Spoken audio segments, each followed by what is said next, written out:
هيا نتعلم اللغة العربية. السلام عليكم ورحمة الله وبركاته. අපි ලොගල් අරබියා අරාබි භාෂාව ඉගෙන ගනිමු. අද මම ඔයාලට ගෙනත් තියෙන මාතෘකාව තමයි the preposition harf jar పూర్వ పదය. పూర్ව පදය. හුරුෆ් ජර් పూర్ව පද. එනම් හර්ෆ් කියන වචනේ බහුවචනය තමයි හුරුෆ්. prepositions කියලා අපි ගෙනත් තියෙනවා. මේ పూర్ව පද කිහිපයක් බලන්න වම් පැත්තේ කොලම් එක තුල. ෆී කියන්නේ in තුල කියන එකයි ඒකේ තේරුම. ඉතින් ඒකට ගෙනවත් තියෙන උදාහරණය තමයි ෆී බයිතින් in a house. ෆී බයිතින් in a house නිවසක් තුල නිවසක කියලා කියද්දී අපි ෆී බයිතින් කියලා කියනවා. දැන් බයිතින් යනුවෙන් මෙතනදී අර සලකුණු ඉස්මතු වෙලා තිබෙනවා. මේක indefinite form එකක්. ඒ කියන්නේ ගොඩාක් ගෙවල් තියෙද්දී එයින් එක ගයක් අපි සන්තුහන් කරද්දී indefinite form වලින් තමයි සන්තුහන් කරන්නේ. ඒ අනුව මේ බයිත් කියන නිවස කියන නාමපදයේ ඉදිරියෙන් ෆී කියන preposition పూర్ව පදය ඇවිල්ලා තියෙනවා.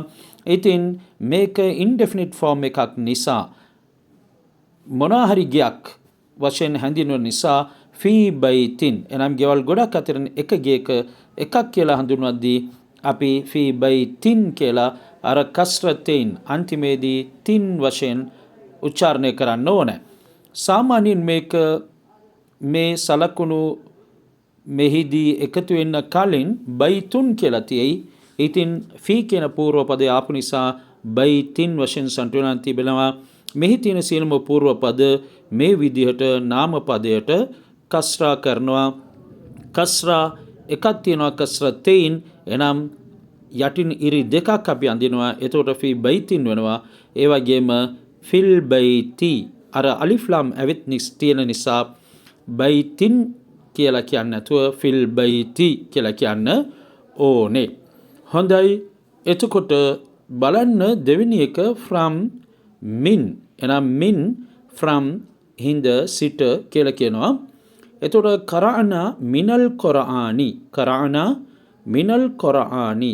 we read from the Quran. අපි කොරානය කියුවා කියන එකයි මේකේ තේරුම. we read අපි කියුවා from the Quran. කොරානේ ඉඳන්. කොරානේ ඉඳන් කියුවා කිව්වොත් මොනවද? කොරානේ මොනවද තියෙන්නේ? ඒක කියුවා කියන එකයි තේරුම.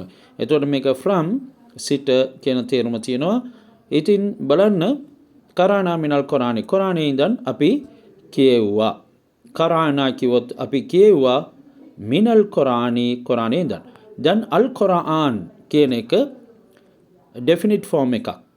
ඒ කියන්නේ අල් කොරානය කියලා අපි නිත්‍ය වශයෙන්ම ස්ථිර වශයෙන්ම ඒක සන්තුහන් කරනවා. ඒ හින්දා අල් කොරාන් කියලා වෙලා තියෙනවා.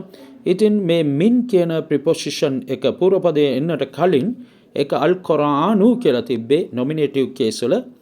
ඉතින් මින් ආවට පස්සේ මිනල් කොරානි කියලා accusative case වශයෙන් පරිවර්තනය වෙලා තියෙනවා. හොඳයි. තුන්වෙනි එක තමයි on අලා. අලා on මත උඩ කියලා අපි කියනවා. on a mountain අලා ජබලින්. එතකොට mountains ගොඩක් තිබෙනවා. එයින් එක mountain එකක් වශයෙන් ඉස්මතු කරන්න තමයි අලා ජබලින් ලින් කියලා අර කස්රතෙන් යොදලා තිබෙන්නේ. එතකොට අලා ජබලින් කිව්වොත් කන්දක් උඩ එක කන්දක් කියන්නට තමයි ජබලින්. එතකොට කන්ද කියලා කියනවා නම් අලල් ජබලි කියලා එන්න ඕන. මේක හරි හැටියට වටහා ගන්න. අනිත් එක තමයි ක like එනම් වගේ කියලා අපි කියනවා. කරජුලින් like a man. කරජුලින් like a man එනම් මිනිසෙක් වගේ. හරි. අනිත් එක an about එනම් ගැන පිළිබඳව කියලා කියද්දී අපි an කියන මේ preposition එක పూర్ව පදය පාවිච්චි කරනවා. සමයතු අනිස් සලාති ෆිල් මස්ජිද්. සමයතු මට ඇහුණා. I heard මට ඇහුණා මම ඇහුවා. අනිස් සලාති සලාතය පිළිබඳව. එනම් පංචකාල සලාතය මුස්ලිම්වරු පළියට ගිහලා වඳිනවා. ඉතින් ඒ සලාතය පිළිබඳව තමයි මෙතනදී කියවෙන්නේ. එනම් සලාතය කියන්නේ වන්දනය. වන්දනාව. සමයතු අනිස් සලාති ෆිල් මස්ජිද් මස්ජිදේ එනම් පල්ලියේ සලාතය ඉටු කරනවා මම ඇසුවා කියන එක තමයි ඒකේ තේරුම. එතකොට about prayer in the masjid, about prayer in the masjid. එතකොට I heard about prayer in the masjid. මම ඇහුවා I heard about prayer සලාතේ පිළිබඳව, වන්දනාව පිළිබඳව. ඉතින් අර අන් කියන එක පිළිබඳව කියන එක සම්ටුවන් කරනත් එක්කම අස්සලා කියලා ඩෙෆිනිට් ෆෝම් එකේ එළිවෙත් තියෙන හින්දා ඒකේ සලකුණ අන්තිම අකුර ඉස්මතු වෙනවා අන් මගින් අස්සලාති වශයෙන්. එතකොට අනිස් සලාති මේ අන් තමයි අස්සලාති කියලා ඒකට කස්රා කරලා තිබෙන්නේ. එතකොට I heard about prayer in the masjid. මම මස්ජිදේ පල්ලියේ සලාතය පිළිබඳව ඇසුවා කියලා අපිට කියන්න පුළුවන්, නැත්නම් මට ඇසුණා. හරි. අනිත් එක තමයි be with හොඳයි සමඟ එක්ක කියලා අපි කියද්දී මේ be කියන ප්‍රිපොසිෂන් එක පූර්ව පදේ පාවිච්චි කරනවා. දඛල්තු බිසලාමින් දඛල්තු කිව්වොත් මම ඇතුළුණා, මම ප්‍රවේශ වුණා. බිසලාමින් කිව්වොත් ආරක්ෂිතව. be කියන ඒ පූර්ව පදයේ සලාමින් වශයෙන් අර ඉන්ඩෙෆිනිටිව් ෆෝම් එකට කස්රා කරලා තියෙනවා. එතකොට I entered with security.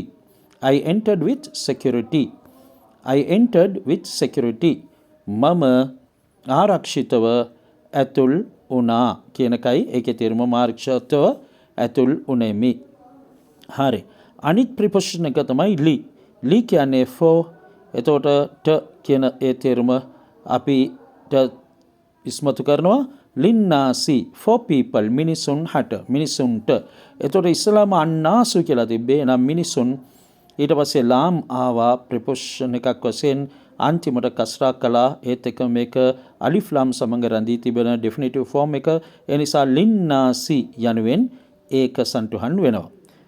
බලන්න ඉලා වම් පැත්තේ බලන්න ඉලා කිව්වොත් towards. ඒ කියන්නේ ඒ පැත්තට කියන එකයි තේරුම වෙත.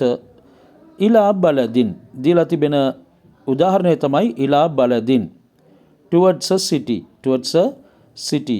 එනම් නගරයක් වෙත. බලදින් යනුවෙන් එකක් වශයෙන් තමයි එතනදී තේරුම ගෙන දෙන්නේ. එතකොට towards a city ඉලා බලදින් නගරයක් වෙත, නගරයකට නැත්නම් නගරයක් වෙත. හරි. එතකොට නගරයට කියලා අපි කියනවා නම් ඩෙෆිනිටිව් ෆෝම් එකේ එකක් වශයෙන් හඳුනන්නේ නැතිව නගරයට කියලා කියනනම් කොහොමද දෙන්න ඕන? ඉලල් බලදි කියලා එන්න ඕනේ. එතකොට බලදින් කියන අර තන්වින් එක නැති වෙනවා. ඉලල් බලදි වශයෙන් සටහන් වෙනවා. හොඳයි. අනිත් එක තමයි හත්තා කියන්නේ until තෙක් තුරු කියන එකයි ඒකේ තේරුම. හත්තා මත්ලஇල් ෆජරි until the day break. හත්තා ඒක තමයි ප්‍රිපොසිෂන් එක පූර්ව පදය. එතකොට මත්ලஇ කියන නාම පදයට කස්රා කරලා ඒකත් එක්කම එකතු කරලා තිබෙන රිලේටඩ් වර්ඩ් එකට අපි කස්රා කරනවා මත්ලඉල් ෆජරි. හරි. එතකොට මෙතනදී අර මත්ලා කියන වචනයත් එක්ක අල් ෆජරි කියන එක බැඳිලා තිබෙන්නේ. එනම් අලුයම උදා වනතුරු. හත්තා කියන්නේ මෙතන තෙක් තුරු කියන එකයි තේරුම. මත්ලඉල් ෆජර් කියන්නේ අලුයම උදාවන වට. එතකොට හත්තා මත්ලඉල් ෆජරි අලුයම උදාවන තුරු කියන එකයි තේරුම. මත්ලා කියන්නේ අලුයම, ඒ කියන්නේ උදාව. ෆජර් කියන්නේ අලුයම. හොඳයි. until the day break. අනිත් එක බලන්න වල්ලාහි කියන්නේ මෙතන තමයි අල්ලාහි කියන එකට කස්රා කරලා තියෙන්නේ. මේ අල්ලාහ් කියන වචනය නිතරම ඩෙෆිනිට් ෆෝම් එකෙන් තමයි තියෙන්නේ. එතකොට වල්ලාහි කවුරු හරි කෙනෙක් නෙවෙයි, ඒ නියමිත අල්ලාහ් කියලා කියනවා. ඉතින් මේ වාව් තමයි වයන්න තමයි ප්‍රිපොසිෂන් එකක් වශයෙන් පූර්ව පදයක් වශයෙන් මෙහිදී අපි සටහන් කරලා තියෙන්නේ. එතකොට ඒකේ තේරුම තමයි දිවුරනට අපි පාවිච්චි කරනවා. වල්ලාහි කියන්නේ අල්ලාහ් මත දිවුරමි. මුස්ලිම් වරු සියලු දෙනාම දිවුරනවා නම් අල්ලා මත පමණයි දිවුරවන්න ඕන. කිසිම වස්තුවක් මත හෝ කිසිම නිර්මාණයක් මැවීමකට මත දිවුරන්න බෑ. ඉතින් අරාබිවරු පිළිබඳව ඔයාලා අහලා ඇති. ඔවුන් ඕනෑම දෙයකට වල්ලාහි කියලා පාවිච්චි කරනවා. එනම් අල්ලා මත දිවුරමි බයි. of art කියන්නේ ඒ දිවුරන්නට තමයි. හොඳයි. බයි අල්ලා අල්ලා මත දිවුරමි කියන එකයි ඒකේ තේරුම. ඒ වගේම ඒගොල්ලෝ මේ දිවුරම ස්ථිර කරන්න කෙනෙක් ඒ පිළිබඳව සැකමතු කරගෙන සිටිනවා නම් එයා කියන දේ ස්ථිර කරන්න තල්ලාහි වල්ලාහි බිල්ලාහි මේ විදිහට කියනවා. තල්ලාහි බිල්ලාහි වල්ලාහි මේ විදිහට අර දිවුරන්ට පාවිච්චි කරන වචන තුනම ඔවුන් ප්‍රකාශ කරනවා. හොඳයි. ඉතින් මේ පාඩම ඔයාලට තේරලා ඇති. ඒත් එක්කම මේ විදිහට නිවැරදිව අරාබි ඉගෙන ගන්න උත්සාහ කරන්න. එතකොට ඔයාලට බ්‍රෝකන් ඇරබික් ඉතාමත් පහසුවෙන් හඳුනා ගන්න පුළුවන්.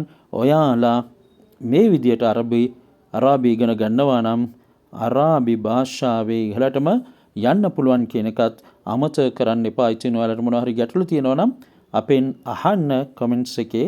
අපට ඒ පිළිබඳව දැනුවත් කරන්න. ඒත් එක්කම ඔයාලා අපේ channel එක subscribe කරනවත් එක්කම share කරන්න. තවද ඔයාලගේ comments අපට ඉදිරිපත් කරන්න, like කරන්න, ඔයාලගේ අදහස් ප්‍රකාශ කරන්න අමතක කරන්න එපා. එහෙනම් තවත් පාඩමකින් හමු වෙමු. එතෙක් සමුගන්නවා. අස්සලාමු අලයිකුම් වරහ්මතුල්ලාහි වබරකාතුහු ඉලල් ලිකා.